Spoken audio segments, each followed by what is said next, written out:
And hello and welcome to the Weekday Warriors of Wrestling, recorded on Wednesday, October 20th. I'm Eric Clancy, joined as always by Patrick Kelly. Everybody forgive me today. My microphone is not working today, so we may have shittier audio than we normally do. But yeah, we got a lot of stuff to talk about today. We're going to be chatting about WWE and AEW on Friday, the Rampage Smackdown war that has everybody annoyed for all sorts of different reasons. We're going to talk about AEW and Susan G. Komen. We're going to be talking about Crown Jewel. So I guess really, Patrick, the major discussion the past few days has been these ratings from Friday night. Now, for those of you who are not familiar with it, I'm going to pull up the exact ratings so we know. But, you know, we don't need the exact numbers. The bottom line is Smackdown was on Fox Sports 1 because baseball playoffs were on Fox, and SmackDown got more total viewers, but AEW tied for the 3 hours. For SmackDown's 2.5 hours and for AEW's 1 hour, they tied in the 18-49 demo, and AEW actually beat SmackDown for the first 30 minutes in the 18-49 demo. and that's kind of where we are. In AEW won, I think, in like 18-34 males or something. And then, but yeah, so AEW won in the demo. That's kind of the big takeaway here. And this has created a dialogue, or dialogue is being very we'll say dialogue for the sake of being polite. Yeah, no, it's created a shitstorm of everybody fucking arguing about this shit. And like, here's the deal. Like, if you're going to say, like, so let's get this out of the way. WWE is a bigger company. WWE is a gigantic company, and they have a bigger brand footprint.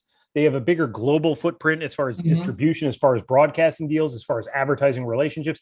In any event, they're like Disney in a sense. Like in the world of professional wrestling, they're essentially the Disney. Yeah. So I want to point this out.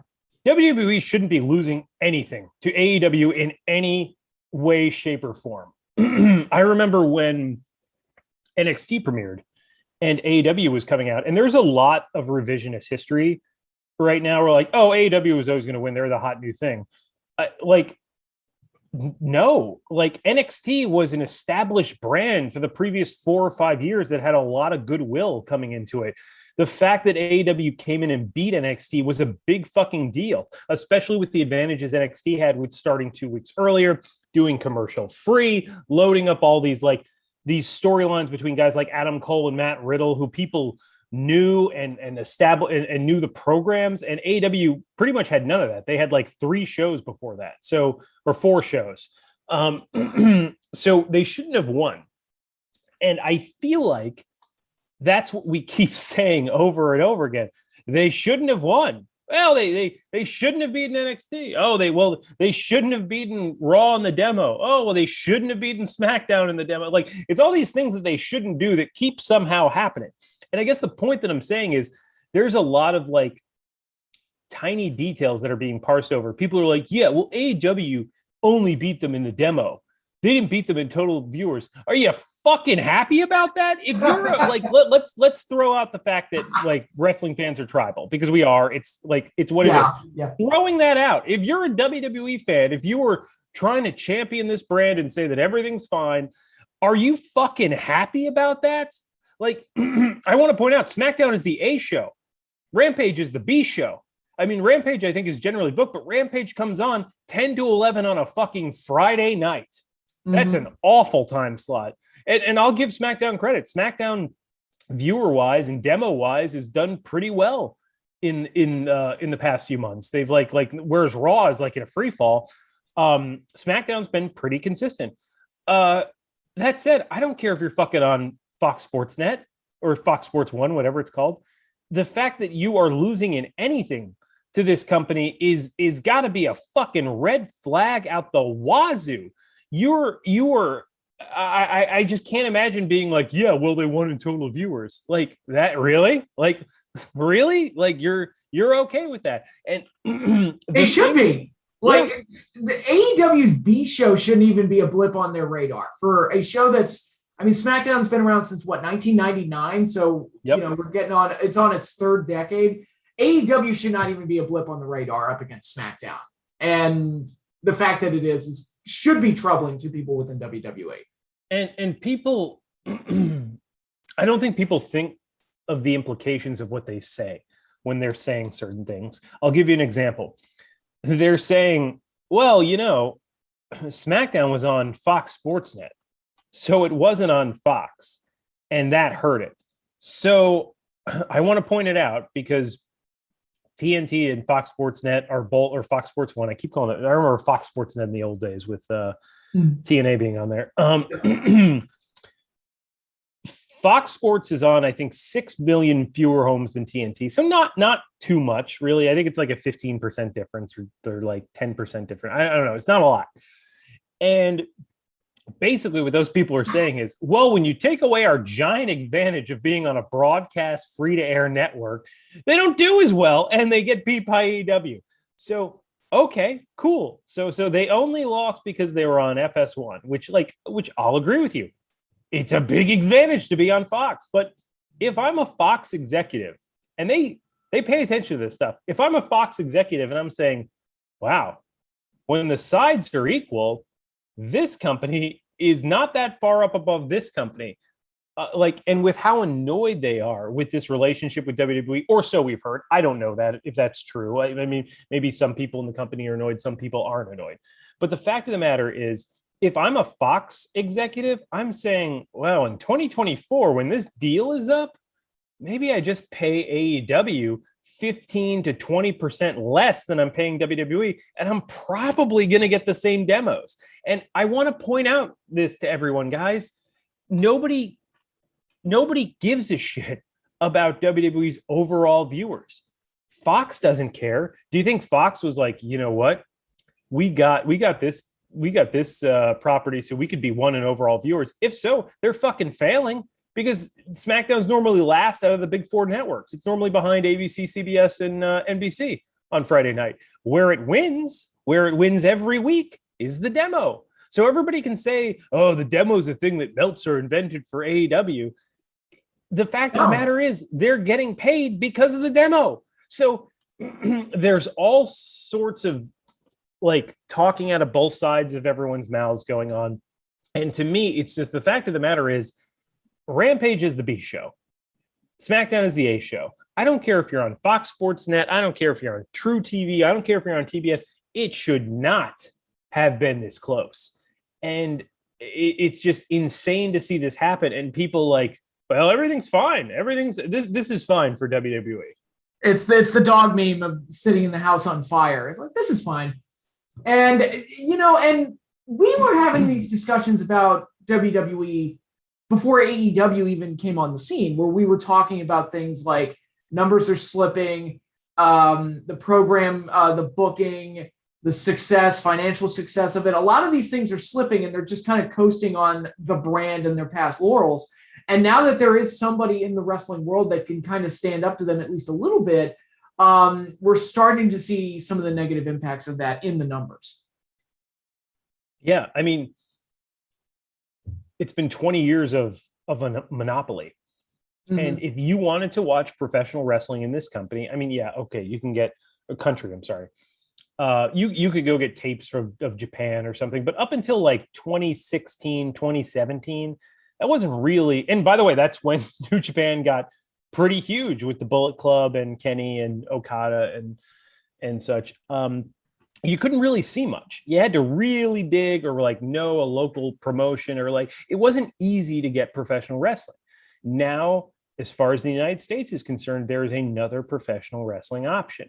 And you're seeing WWE's fall accelerate. Raw just got the absolute lowest number in the demo that they have ever gotten on Monday.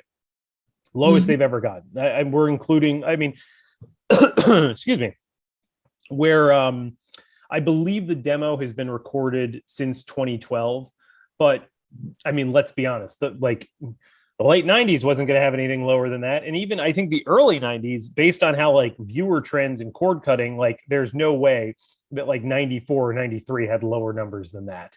No, that's one of those things where the business has changed so remarkably, where shows that are still on the air now are getting ratings now that would have gotten them canceled 20 years ago. It's just, that's been a significant change in how people consume media. So yeah, and it's fine, and it is what it is. And as long as you're number one, as long as you're ahead of the bear, so to speak. There was an old site that used to track ratings called TV by the Numbers, and they had the cancellation bear. And they're like, listen, it's not so much if you're the lowest rated show on your time slot. It's are you the lowest rated compared to the next guy on your network? So the idea is like, you don't need to outrun the bear, you need to outrun your friend. So like the idea is somebody else get canceled, they're only going to cancel X amount of shows. So as long as you're keeping pace with that decline, it's fine. But I want to be super fucking clear about this. WWE is not keeping pace with that decline, especially on Raw. SmackDown, I think, is doing generally fine. NXT is not doing fine. Raw is not doing fine. Dynamite's doing really well, actually. Dynamite has either maintained or gained viewers to the point where, like, except for the debut episode, I think like their biggest numbers came in like September of this year. So like Dynamite is doing something that most television shows do not do. I mean, the NFL has gone back up as far as like numbers because of, I think they've got the crowds again and stuff, but for the most part, shows don't do that. And for people who are like, they can't even match their debut numbers, I'm like, dude, tell me some show that's on right now that is doing doing their numbers from October 2019. I'm a big American Horror Story fan. The new season, I think, did like a 0.3, a 0.28 in October of 2019 when it would beat AEW. It was doing a 1.06. So like you have to be up there. You have to maintain pace. I think it's a 20% decline year over year, something like that. WWE, I think, is at a 50% decline or something like that. I think they slowed it a little bit this year, but like it in the past 5-6 years, it has not been a good trend for them. So you can, I guess, bury your head in the sand if you're a WWE fan, but just accepting what they're doing is I mean, that's how they got in this mess in the first place. They don't think there's a problem. They don't think there's a problem at all. And that's always been a thing about WWE that people have talked about, where it's like, oh, when WCW was around, they didn't really pay attention to them. They just kind of stayed in their lane, which I don't know how true that is when WCW is beating them. But when TNA was around, they didn't really pay attention to TNA or any of the other indies that were around at the time. And this is another case of like, look, if you're not paying attention to AEW and kind of seeing what they're doing and why they're probably leading some viewers away to their show, you probably should be, just to be aware of what's going on and why people feel the way that they do and why AEW is cultivating the audience that it's cultivating. And I've realized, I haven't watched anything, but I was talking to I've been misspeaking all day here.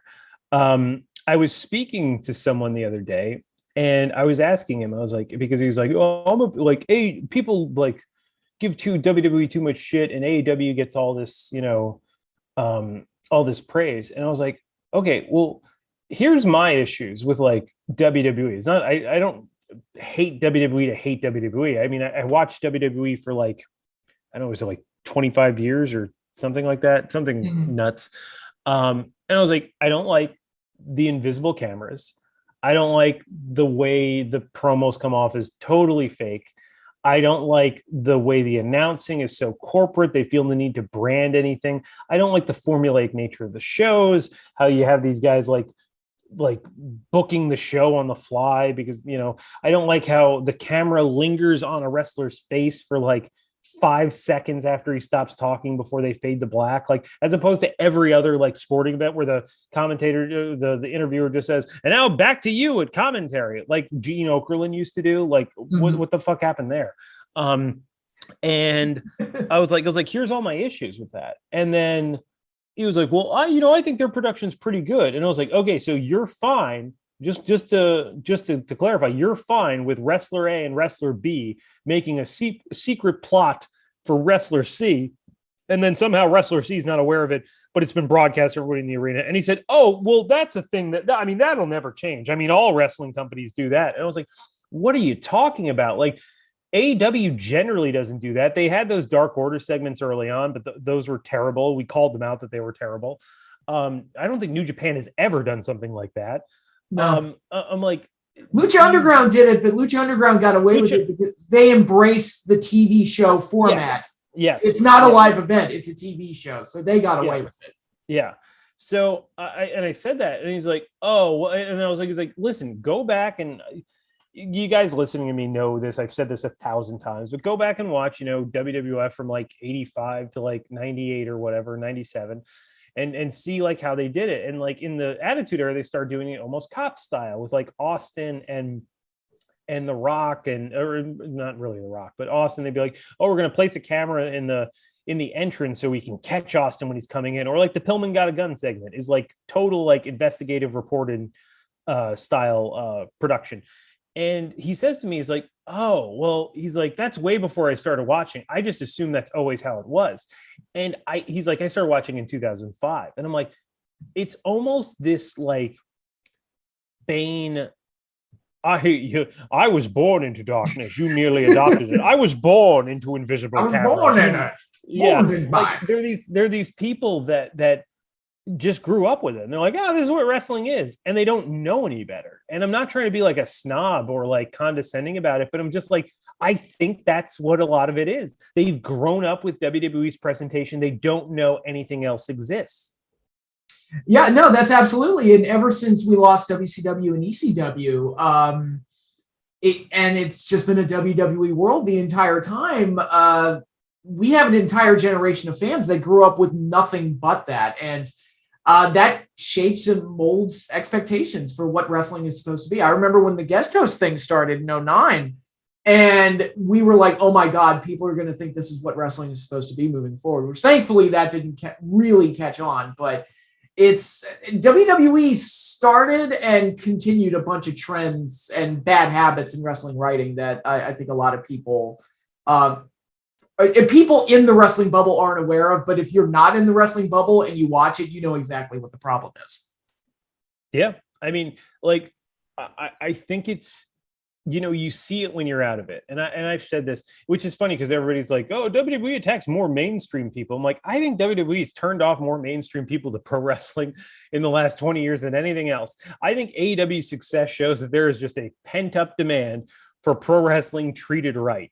It's like Mick Foley always talks about with his halftime heat match with The Rock. He's like, they're having this match and people are digging it and they're liking it. And then at the end, Foley pins The Rock with a forklift, and somehow there's a camera with a bird's eye view shot of The Rock.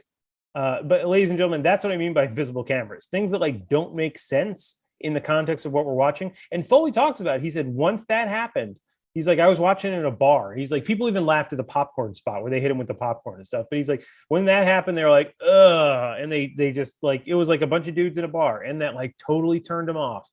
And there is something to be said for like suspension of disbelief. And like, that's broken a lot of times. And I think with Vince's hatred of pro wrestling and Kevin Dunn, like trying to consider themselves auteurs or whatever, it just like, they're like, oh, this is the entertainment we're creating. Like, and I watch, I don't know how it came up on my YouTube feed the other day. And do you remember the Muppets hosted Raw or yeah, maybe it was Raw or something. Yeah, I remember that. It greatly upset me because I felt like Kermit the Frog and Miss Piggy were too good for that show. But yes, I remember it. So actually, I don't think it was in like 2009. It had to be later because Daniel Bryan was. I want to say 2011. Okay, Daniel Bryan was there, and they do a thing where he's like, Animals calls him like goat face or something. He's like, I don't have a goat face, and then they cut over to the goat Muppet, and he's like, and this is, I'm going to do the fucking scene because this is how it goes. It goes, Cousin Brian or Cousin Daniel. And then he like tilts his head a bunch of times and he's like, Cousin Daniel. And then the camera is there and the camera's still there.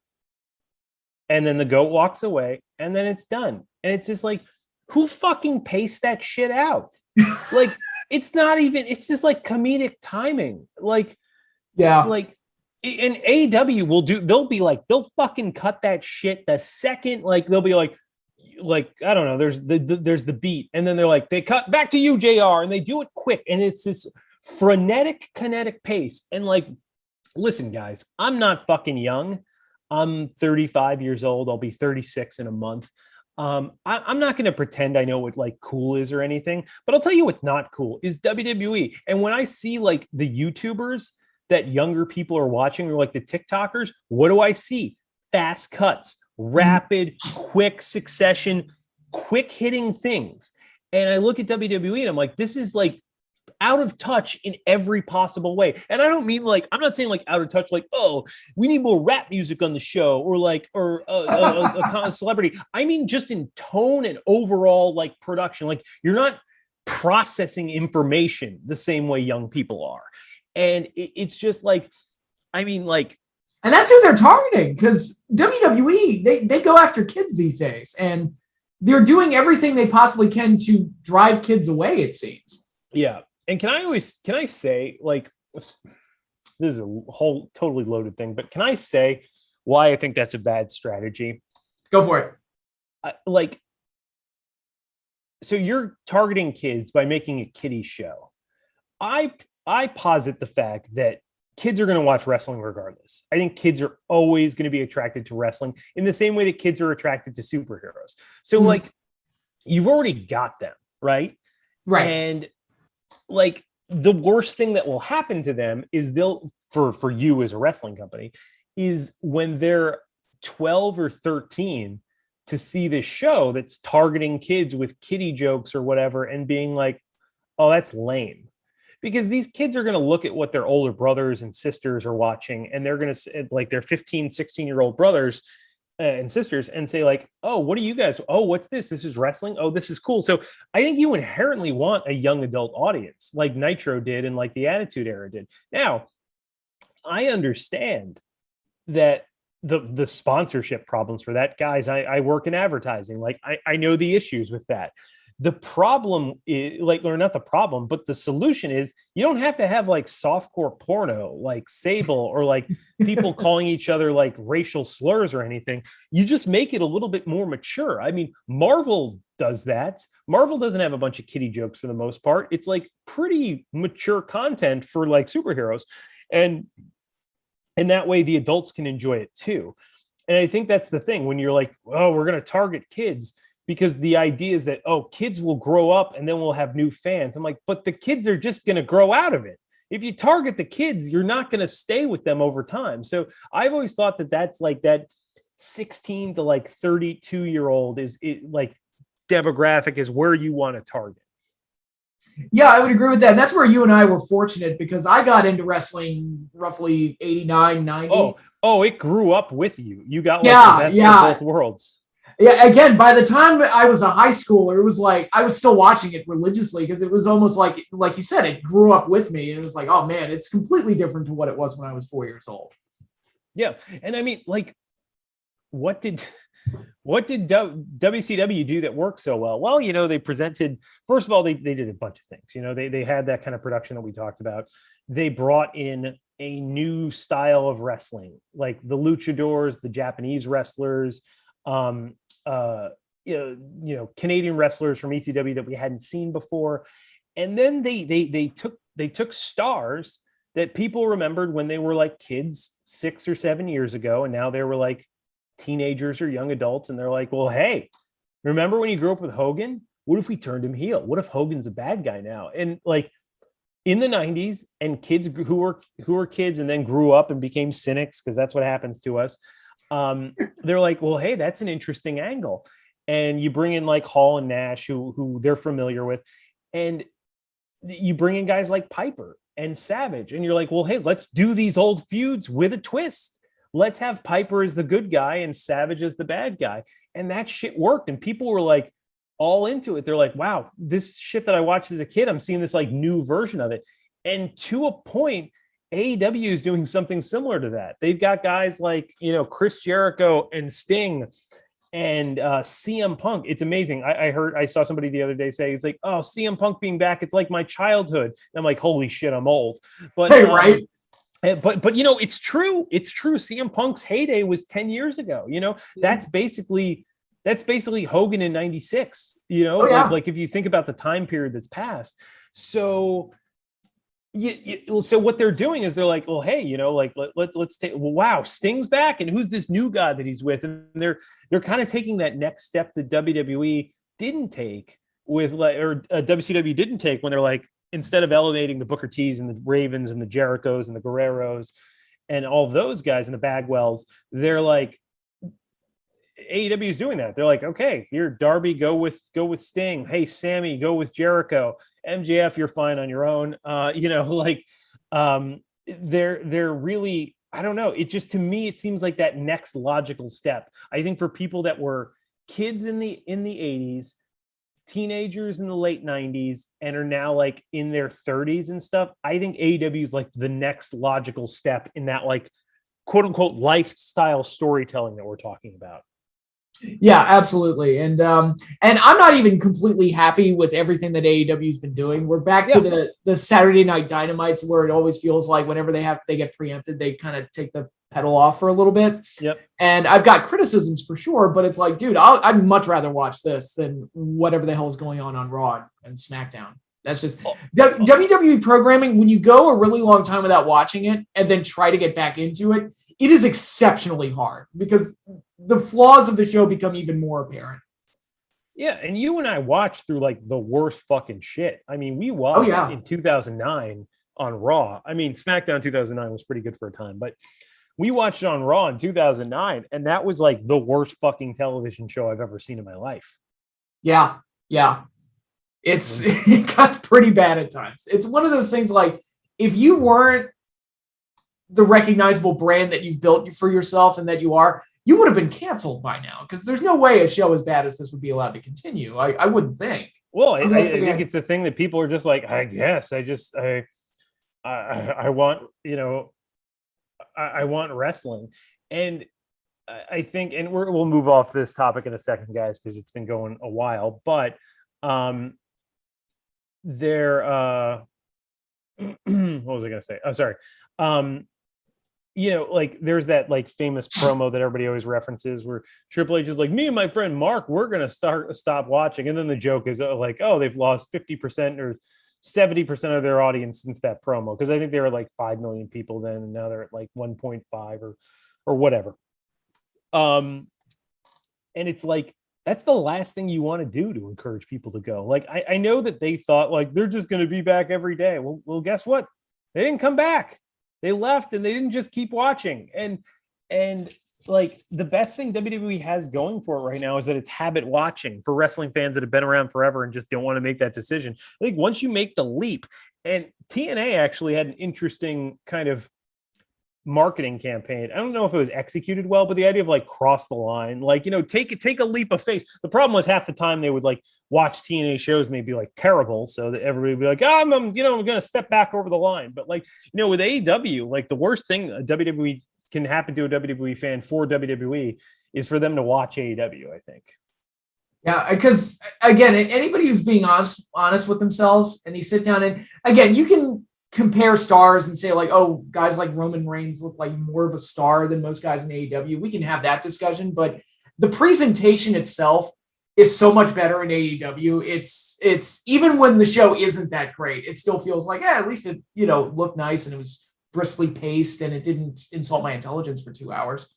Yeah. So let's speaking of AEW, let's talk about the little mistake AEW seems to have made. Yeah, now I'm not fully in sync with whatever's going on. So the Susan Komen Foundation or whatever, how exactly are they a scam? Because I've heard that thrown around a few times, but I don't know the exact details. All right, Patrick, let's say you see Susan G Komen and they're asking for your donations. Patrick, what do you think your donation, the money that you're giving to this cancer organization, is going to go towards? What do you think? I would think breast cancer. So you would think that, Patrick, but it goes to awareness of breast cancer. They're a breast cancer awareness organization.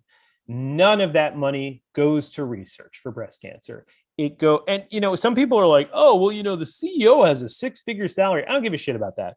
Every nonprofit has a 6-figure salary. I think that's whatever. That's fine. My issue is you're very much suggesting that if you donate, it's going to go to breast cancer research. So that we can, I don't know, fucking defeat breast cancer. But what it really does is goes to awareness of breast cancer, which I think we're pretty much all aware of at this point. And so. Secondly, it goes to suing other organizations that use the color pink in use of breast cancer, that use the pink ribbon logo, and that use "for the cure," that phrase, that copy. They go to suing that. So a lot of times your donation will go to lawyers' fees so they can protect their brand. It's a scam. They're not interested in getting rid of breast cancer. It's just, they don't do anything. So that's why so many people have been critical of WWE and the NFL when they've partnered with them. The NFL's Crucial Catch, I do not know much about. That's what they started doing when they no longer partnered with Susan G. Komen. I would hope that actually goes towards research or services or anything for cancer victims, because that's what we're trying to do here. The American Cancer Society is a great organization. There's a lot of really good cancer organizations or breast cancer organizations out there. What Komen generally does is they just try to muscle them out and make sure they're the only name in breast cancer. If this was really charitable, my whole thing is all of you working together to raise money for breast cancer research. That would be a good thing, right? Why are you trying to muscle them out like you're the fucking mafia? That's pretty weird. Yeah. So it looks like NFL Crucial Catch is also a cancer awareness campaign. So I don't know if that was. So the NFL teams up with the American Cancer Society, so that's better. And it looks like they do bring it to people in communities and cancer victims. So that's good. So AEW, in I thought one of the most tone deaf moments, announced there'll be any special items for Breast Cancer Awareness Month that you purchase will be donated to Susan G. Komen. And then people correctly brought up Punk's old tweets from when he was in, I don't know if it was when he was in WWE or right after he left, but saying Susan G. Komen's a scam. And Punk then posted a tweet that had a GIF saying, hey guys, we're working on it.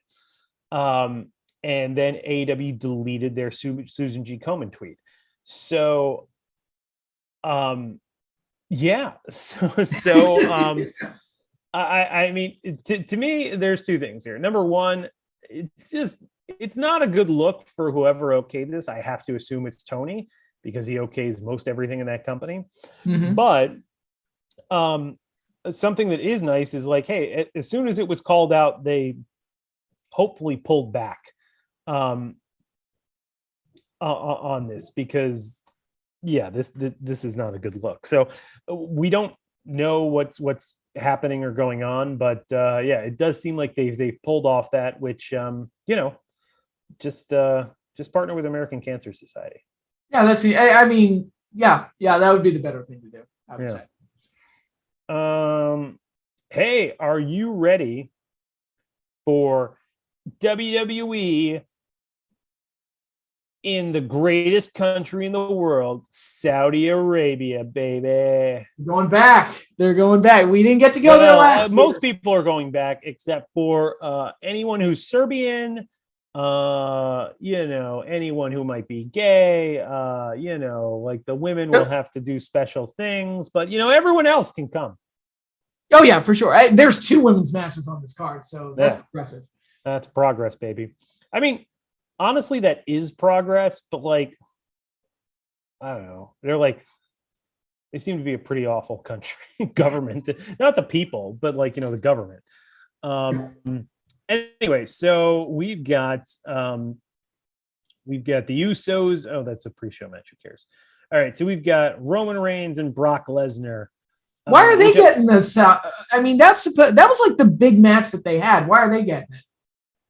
I don't know. Like they normally give like bullshit matches, like they'll be like, oh, Goldberg and Undertaker, like matches that like don't exist in like the WWE, like I don't want to say universe, but like in the canon, it's like remember when Triple H and Undertaker had that weird feud in that Australian stadium, and they're like, we're gonna fight, and they just made up the feud and like had it for a month, and then like never reference it again, and neither of them were on TV. It's like they normally get those weird matches. It'll be like Triple H and Orton, or like Goldberg and Undertaker, or like fucking Tyson Fury and Braun Strowman.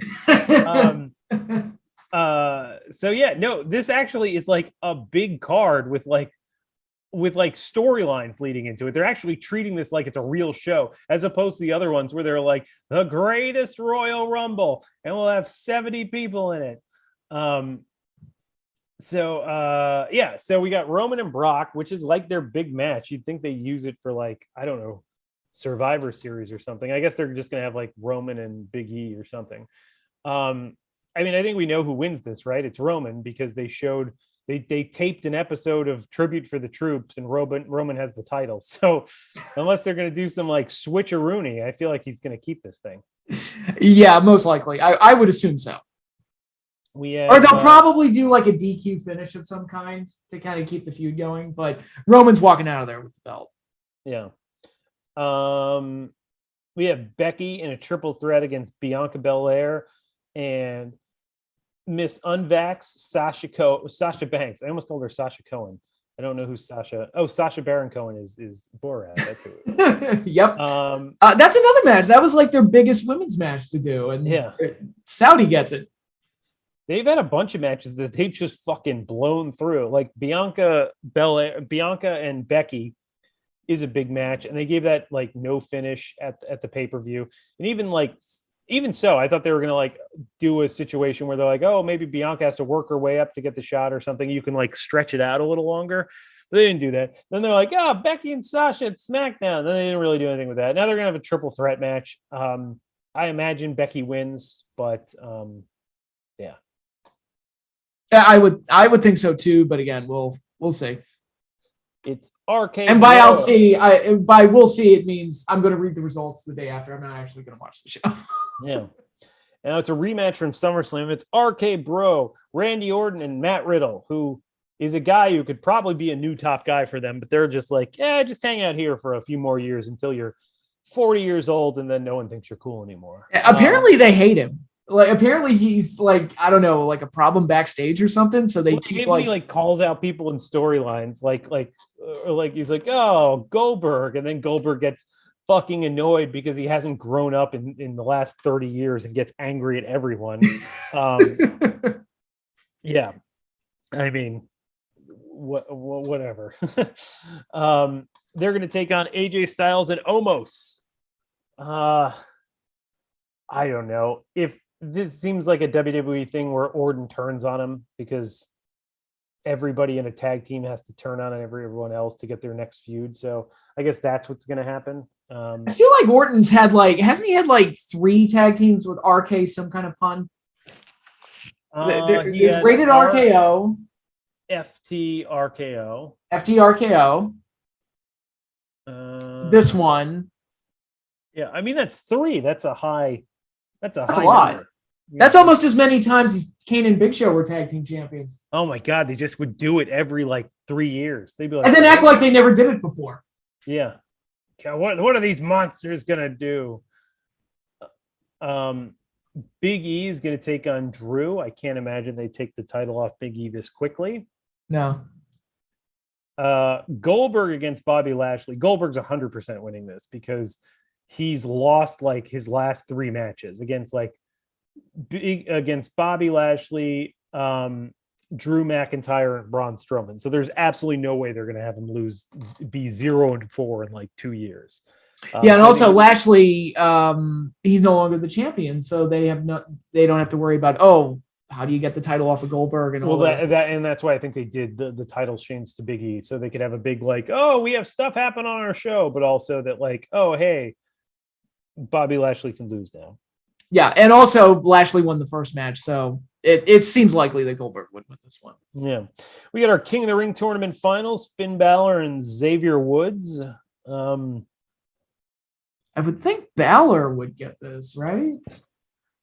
Yeah, maybe. I mean, but then like Xavier Woods could be like a feel-good underdog story. I don't know. I legitimately don't know for this one. Yeah, Xavier. The only thing I could see with him, it's like, all right, Big E's been champion, Kofi's been champion, Xavier's always been kind of the, you know, the lowest on the New Day totem pole. So that could be him like getting thrown a bone or something. Or if he loses, lead to him like going after Big E or something and doing that. Yeah.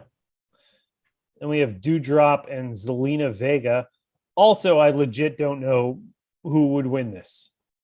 Neither did I. I would pick Zelina, but again, I'm not sure. Yeah. Then we have Edge and Seth Rollins, Hell in a Cell. I'm of two minds about this one, Patrick. I think the WWE way of always making sure the face wins in the end means that probably Edge would win. But the fact that they like Rollins and he's younger and has more, I guess, upside leads me to believe that Rollins will win. But I don't know. Yeah, I feel like hasn't Seth won all the matches up to this point? No, he won like one of them. He won the one at so Edge won at SummerSlam. Edge won it at I don't even know. Let me see. This is another case where they've wrestled each other like 19 times. And we've just Seth won on SmackDown in a match. Let me see. Let's see who won the. Oh, this is 2020. Hold on. 1 second. Let me see.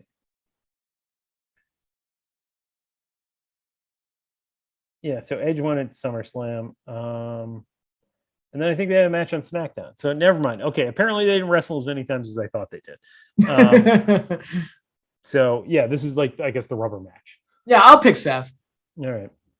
And then we have a Mansoor against Mustafa Ali. The guy who never wrestles until they go to Saudi. So he hasn't worked since the last Saudi show, right?